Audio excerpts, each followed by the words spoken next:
શ્રી ગણેશાય નમઃ. જય શ્રી કૃષ્ણ.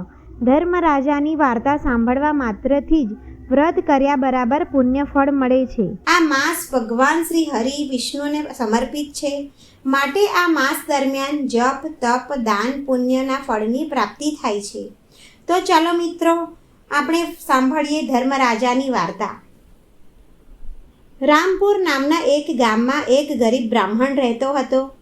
તે બ્રાહ્મણને 2 દીકરા અને 1 દીકરી હતી. ઘરમાં ચારેય ખૂણે ગરીબાઈ વ્યાપી ગઈ હતી. છતાં આ કુટુંબ ઘણું નીતિમાન હતું. રોજ એક અતિથિ જમાડ્યા વગર અન્નનો દાણો મોંમાં મૂકતા નહીં, એવી તેમની ટેક હતી. એવો તેમનો નિયમ હતો. જો કોઈ અતિથિ ના મળે તો ચકલાને ચણ અને ગાયોને ઘાસ નાખી પછી જ તેને જમવું, તેવી તેઓ લોકોની ટેક હતી. તેઓ ખૂબ જ નિરાધાર સ્થિતિમાં જીવી રહ્યા હતા. છતાં અત્યાર સુધી તેઓ આ નિયમને કોઈ દિવસ ચૂક્યા નહીં.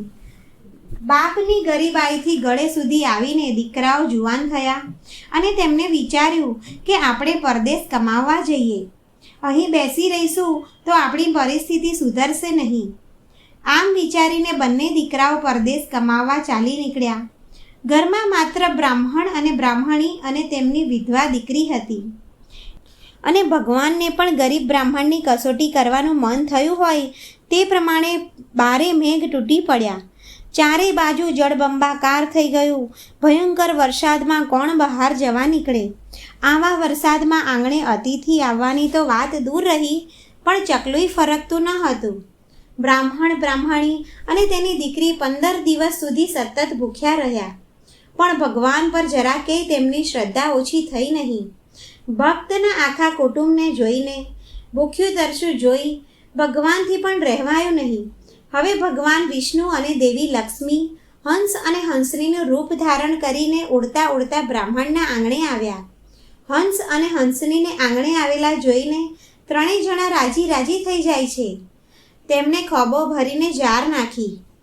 તે હંસ અને હંસનીએ એકેય દાણો ખાધો નહીં. આથી 3 જણા નિરાશ થઈ ગયા. દીકરી તો હાથ જોડીને હંસ અને હંસનીને વિનવવા લાગી. ત્યાં હંસનીની વાજા ફૂટી અને કહેવા લાગી કે હે બહેન, હે બ્રાહ્મણ પુત્રી, અમે તો માન સરોવરના રાજહંસ છીએ. અમે તો સાચા મોતી સિવાય બીજું કંઈ નથી ખાતા. આ સાંભળીને 3 જણા મૂંઝાયા કે ઘરમાં એક દાણો પણ ખાવાનો ફાફા પડે છે, ત્યાં સાચા મોતી ક્યાંથી લાવવા? છતાં પણ બ્રાહ્મણ ઉઘાડા પગે હિંમત કરીને વરસાદમાં ઝવેરીની દુકાને ગયો અને 1.25 શેર સાચા મોતી માંગ્યા. ઝવેરી તો બ્રાહ્મણની વાત સાંભળી ખૂબ જ અચરજ પામ્યો. આ ગરીબ બ્રાહ્મણ 7 ભવે પણ મોતી પાછા આપવાનો નથી, તેની ઝવેરીને ખાતરી હતી. પણ બ્રાહ્મણે તેને મકાન વેચીને પણ તેની કિંમત ચૂકવી આપવાની કબૂલાત કરી. ઝવેરીએ તેની વાત પર વિશ્વાસ રાખીને 1.25 શેર સાચા મોતી તોલી આપ્યા. બ્રાહ્મણ તો તે મોતી લઈને ઘરે આવ્યો અને આંગણામાં મોતી વેર્યા. હંસ અને હંસની મોતીનો ચારો ચરવા લાગ્યા. ત્યારબાદ ત્રાંબાકુંડીમાંથી પાણી પીને પાંખો ફફડાવતા ઉડી ગયા. બધા 15 દિવસના ઉપવાસ બાદ બ્રાહ્મણ, બ્રાહ્મણી અને તેની દીકરી એ પાણા કર્યા. જમ્યા બાદ દીકરી આંગણું વાળવા લાગી. ત્યાં તેની નજર ખૂણામાં પડેલા એક મોતી પર પડી અને તેને આ મોતી લઈને તુલસી ક્યારામાં મૂક્યો. બીજે દિવસે સવારે બ્રાહ્મણી તુલસી ક્યારામાં પાણી રેડવા આવી તો તુલસીની ડાળે ડાળે સાચા મોતીની સેરો લટકતી હતી. તેને તરત જ બ્રાહ્મણને અને પોતાની દીકરીને બોલાવીને વાત કરી. 3 જણા રાજી રાજી થઈ ગયા. બ્રાહ્મણ તો તે મોતીની સેરમાંથી 1.25 શેર મોતી લઈને ઝવેરીને પાછો આપી આવ્યો અને ઝવેરી તો આવા પાણીદાર મોતી જોઈને સ્તબ્ધ થઈ ગયો. તેને ખૂબ આશ્ચર્ય થયું. ઝવેરીએ તે મોતીમાંથી તેની દીકરી માટે હાર બનાવ્યો અને દીકરી તે હાર પહેરીને રાજકુંવરી સાથે રમવા ગઈ. રાજકુંવરીએ હાર જોઈને રાજી રાજી થઈ ગઈ અને તેને પોતાના પિતા પાસે એવા જ હારની માંગણી કરી. રાજાએ તરત જ ઝવેરીને બોલાવી આવો જ હાર બનાવવાનું કહ્યું. તો ઝવેરી બોલ્યો કે મહારાજ, આવા પાણીદાર મોતી મારી પાસે નથી, તે તો બ્રાહ્મણના ઘરેથી આવેલા છે. રાજાએ બ્રાહ્મણના ઘરે તપાસ કરાવી. તેને એક દૂતને મોકલ્યો અને તે સમાચાર લઈને આવ્યો કે તે બ્રાહ્મણને ત્યાં એક તુલસી ક્યારામાં આવા પાણીદાર મોતીની શેરો આવે છે. આ વાત જાણી રાજાને નવાઈ લાગી. રાજા અચરજ પામ્યો. તે પોતે જ સૈનિકો સાથે બ્રાહ્મણના ઘરે જાય છે અને પોતાની નજર સમક્ષ મોતીની શેરોને લટકતી જોઈ. તે રાજાને પણ લાલચ જાગી.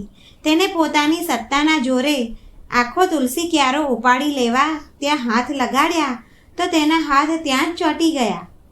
રાજાના સૈનિકોએ રાજાના હાથ છોડાવવા માટે પ્રયત્નો કર્યા તો તેમના હાથ પણ ત્યાં ચોંટી ગયા. રાજા અને તેના સૈનિકો ગભરાઈને બૂમો પાડવા લાગ્યા.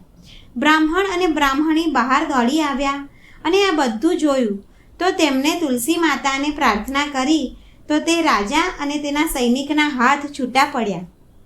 રાજા અને સૈનિકોએ તેમની માફી માગી અને ઢીલા મોડે તેમને મહેલ ચાલ્યા ગયા. બ્રાહ્મણના ઘરે હવે રોજ સવા શેર મોતી ઉતરવા લાગ્યા એટલે તેઓ ધનવાન થઈ ગયા. હવે ત્રણેય જણા સુખ શાંતિથી રહેવા લાગ્યા અને સમૃદ્ધ બની ગયા. બ્રાહ્મણ પોતાના બંને દીકરાઓને પરદેશથી પાછા તેડાવી લીધા અને કહ્યું કે દીકરાઓ, અમારું આયુષ્ય પૂરું થવા આવ્યું છે. અમારા દેહનો કોઈ ભરોસો નથી. અમે આજે છે તો આવતીકાલે ના પણ હોઈએ. માટે તમને કહીએ છીએ કે આપણા ઘરમાં જે કંઈ છે તેના 3 ભાગ પાડજો. 2 ભાગ તમારા બંને ભાઈઓ માટે અને 3જો ભાગ તમારી વિધવા બહેનને આપજો. થોડા દિવસ બાદ બ્રાહ્મણ અને બ્રાહ્મણી પરલોક સિદ્ધાવ્યા. બહેને પોતાના બંને ભાઈઓને ધામધૂમથી પરણાવ્યા. હવે ઘરમાં 2 ભાભીઓ આવી. ભાભીઓ સાથે રંગારંગમાં મા બાપની ટેક વિસરાઈ ગઈ. પણ દીકરી તો અતિથિને જમાડ્યા પછી જ જમતી. તેમના ઘરે રોજ તુલસી ક્યારે મોતી ઉગે અને હવે બંને ભાભીઓને આ ગમતું નહીં. તેઓ વિચારે છે કે ખાય છે આપણી સાથે અને તેનો ભાગ અલગ. એક દિવસ મોટી ભાભીએ મોતીના ભાગ પડતા હતા ત્યારે વચમાં બોલી કે તમારી બહેન દરરોજ 3જો ભાગ લે છે અને તેમને રોટલો ટીપીને અમારે આપવાનો, અમારે ખવડાવવાનો. જો 3જો ભાગ લેવો હોય તો તે જુદા રહે. ભાભીના આવા કડવા વચનો સાંભળીને વિધવા બહેનને ઘણું દુઃખ થયું. તે તો અલગ રહેવા લાગી. તે મા બાપની ટેક પ્રમાણે અતિથિને જમાડ્યા પછી જ જમતી અને પ્રભુ ભજનમાં પોતાનો સમય પસાર કરતી. એક દિવસ વિધવા બહેનને ખૂબ જ તાવ ચડ્યો. 2 દિવસ સુધી તે ખાટલામાં સૂતી રહી અને તે એકલી ભૂખી તરસી પડી રહી. 3જા દિવસે બંને ભાઈઓ તેને મળવા આવ્યા પણ તેઓ આવીને જોવે છે તો ખાટલામાં બહેનનું શબ પડેલું હતું. બંને ભાઈઓ હવે પોક મૂકીને રડવા લાગ્યા. ભાભી દેખાવ ખાતર આવી અને રડવાનો ઢોંગ કરવા લાગી. હવે આ બહેનનો આત્મા ઘણો પુણ્યશાળી હતો. ગાયના દાનના પ્રતાપે તે પલકારે વેતરણી તરી ગઈ. જોડા ચંપલના દાનના પ્રતાપે તે કાંટાળા વનને પણ પાર કરી લીધા. છત્રીના દાનના પ્રતાપે વરસતી લૂથી પણ તેને બચાવી લીધી અને અન્નના દાનના પ્રતાપે ભૂખના દુઃખ તેને વેઠવા પડ્યા નહીં. વસ્ત્રના દાનના પ્રતાપે લોખંડના ધગધગતા થાંભલાથી બચી ગઈ.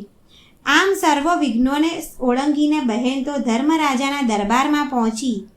ત્યારે ધર્મરાજા કહેવા લાગ્યા કે હે દીકરી, તે અઢળક પુણ્ય સિંચિત કર્યું છે પણ મારું વ્રત કર્યું નથી. તેથી તારે પૃથ્વીલોક પર પાછા જવું પડશે. તો બહેન બોલી કે તમારું વ્રત કેવી રીતે કરવું એની વિધિ બતાવો. ત્યારે ધર્મરાજા બોલ્યા કે મારું વ્રત 6 મહિનાનું છે. આ વ્રત ઉત્તરાયણના દિવસે શરૂ કરવું. સ્નાન કરી શુદ્ધ થઈ પાટલા પર મારા નામનો દીવો કરવો. હાથમાં ચોખા રાખી વાર્તા સાંભળવી. કોઈ વાર્તા સાંભળનાર ન હોય તો ઉપવાસ કરવો. 6 માસ પૂરા થાય ત્યારે વ્રતનું ઉજવણું કરવું. યથાશક્તિ પ્રમાણે બ્રાહ્મણોને દાન આપવું.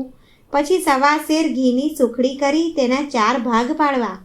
1 ભાગ ગાયના ગોવાળને, 2જો ભાગ બ્રાહ્મણને, 3જો ભાગ રમતા બાળકને અને 4થો ભાગ ઘરના વ્યક્તિઓને આપવો. અને બહેને તરત જ આ વ્રત કરવાનો સંકલ્પ કર્યો અને પ્રણામ કર્યા. આ બાજુ સ્મશાનમાં બહેનના શબને આગ ચાંપવાની તૈયારી થતી હતી. ત્યાં જ લક્ષ્મી દેવી ડોશીના સ્વરૂપે આવ્યા અને બોલ્યા કે મારે આ દીકરીનું મુખ જોવું છે. આમ કહીને જ્યાં તે ડોશીમાં તેની પાસે ગયા અને જેવો તેનો હાથ બહેનના મોં પર ફેરવ્યો કે ત્યાં જ બહેન જીવતી થઈ ગઈ. બધા આ દ્રશ્ય જોઈને આશ્ચર્ય પામ્યા. ભાઈઓ તો પોતાની બહેનને સજીવન થયેલી જોઈને રાજી રાજી થઈ ગયા. તેમણે પોતાની બહેનને ઘરે આવવાનું કહ્યું, પણ તે બહેનને ના પાડી દીધી. એ તો ડોશીમાને લઈને ઘરે આવી. આમ કરતાં ઉત્તરાયણ આવી અને બહેને ધર્મરાજાનું વ્રત કર્યું. પછી તે વ્રતનું ઉજવણું કર્યું.